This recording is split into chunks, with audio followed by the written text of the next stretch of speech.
یہ جو فیملی ہوتی ہے نا، یہ تسبیح کی طرح ہوتی ہے. اور ہم نے دیکھا ہے کہ یہ جو ہے نا تسبیح کے اوپر والا حصہ، یہ ماں باپ ہوتے ہیں. جب یہ چلے جاتے ہیں نا تو اپنے بھائی بہنوں کو جس طرح تسبیح کے دانے بکھرتے ہیں نا، اس طرح بکھرتے دیکھا ہے. جب تک ماں باپ ہیں پہلے تو ان کی برکتیں لینا، اور جب یہ چلے جائیں نا تو یہ دانے بکھرنے مت دینا، جوڑ کے رکھنا اپنی فیملی کو.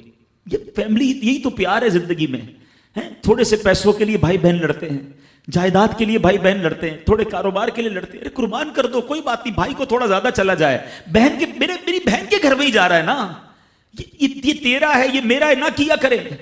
یہ گھر کی محبتیں آپ کو بہت ساری بیماریوں سے بچاتی ہیں. حدیث پاک میں آتا ہے جس کا مضمون ہے جو چاہتا ہے کہ اس کی زندگی میں اضافہ ہو جائے، عمر میں اضافہ ہو جائے، بری موت سے بچے، اسے چاہیے کہ وہ صلہ رحمی کرے. صلہ رحمی کیا ہے؟ اپنے رشتہ داروں کے ساتھ اچھا سلوک. اور رشتہ داروں میں the closest family member جو ہے وہ بھائی بہن ہیں، وہ ماں باپ ہیں، بیوی بچے ہیں. ارے ان کو چھوڑ کر دنیا سے محبتیں جتا رہے ہو؟ نہیں میرے پیارے اسلامی بھائیوں. تو اپنی بچیوں کے ساتھ اور اپنی بہنوں کے ساتھ بالخصوص اچھا سلوک کرنا. خوش نصیب ہے وہ بھائی جو بہنوں کا مان ہے، خوش نصیب ہے وہ جو والد جو اپنی بچیوں کے ساتھ اچھا برتاؤ کرتا ہے. بہنوں کی دعائیں بھائی کو بہت اوپر لے جاتی ہیں. خوش نصیب ہے وہ بھائی. اچھا ہمارے ایک اور نظام پتہ ہے کیا ہے کہ جب تک ماں باپ کے ساتھ رہ رہے ہیں تو چلے بھائی بہنوں میں پیار ہے. اب بھائی بہنوں میں شادی ہو گئی، سب کی شادیاں ہو گئیں اور ماں باپ چلے گئے، تو اب نارملی لوگ اپنی بہنوں کو اگنور کرتے ہیں. اب یار میں تو اپنی بیوی کو دیکھوں گا، اپنے بچوں کو دیکھوں گا، اپنی کمائی کو دیکھوں گا. نہیں، اب بھائی کا کام ہے کہ وہ والد کا کردار ادا کرے. بہنوں کو یہ احساس دلائے کہ تمہارے ماں باپ چلے گئے ہیں مگر تمہارے بھائی زندہ ہیں، ہر مشکل میں تمہارے بھائی تمہارے ساتھ کھڑے ہوں گے.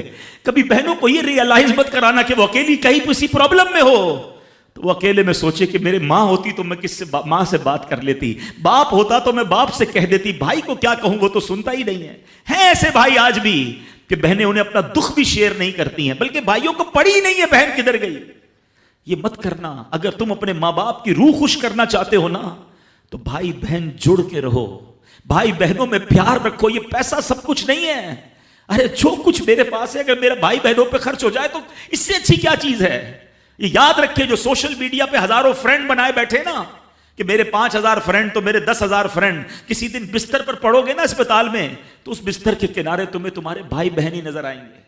وہ سوشل میڈیا والا تمہارا جو سارے دن چیٹنگ جس کے ساتھ واٹس ایپ پہ لگے ہوئے ہو نا گروپ میں، کوئی نظر نہیں آئے گا. جب تمہارے گھر میں کوئی بچے کا پرابلم ہوگا، آدھی رات کو اگر تمہارے گھر کوئی آ کے تمہیں دلاسا دے گا تو تمہارے بھائی بہن ہوں گے. بہنوں کو حقیر نہ سمجھنا، یہ ان لوگوں کے لیے بھی درس ہے. اسلام جب نہیں آیا تھا نا تو بہنوں کے حقوق نہیں تھے، ان کو کوئی ورثے میں حق نہیں دیتا تھا، بہنوں کی شادیاں نہیں کرواتے تھے. مگر آج بھی کچھ قبائل سنا ہے ایسے ہیں، آج بھی بدبخت کچھ لوگ ایسے ہیں جو بہنوں کے حق دبا لیتے ہیں. ارے بہنیں تو غم گسار ہوتی ہیں، بہنیں تو بھائیوں کا مان ہوتی ہیں. ارے بہنیں ہوتی ہیں تو گھر میں رونق ہوتی ہے. ارے بہنوں کو عزت دیا کرو، بہنوں کو پیار دیا کرو. اللہ کے حبیب فرماتے ہیں ایسا بھی ہوا کہ کچھ لوگوں کی ماں باپ جلدی چلے گئے، اب بھائی پر بہنوں کا بوجھ ہے. ایک صحابی کے بارے میں آتا ہے ان کی 6 یا 7 بہنیں تھیں اور سبحان اللہ وہ اپنی بہنوں کو انہوں نے پالا، اپنی بہنوں کو باپ بن کر پالا، ان کے بالوں میں کنگھی بھی کرتے تھے. اور جب بہنوں کی شادیاں ہو گئیں، بہنیں بڑی ہو گئیں، اپنی شادی تاخیر سے کی اور شادی بھی کسی بیوہ سے کی.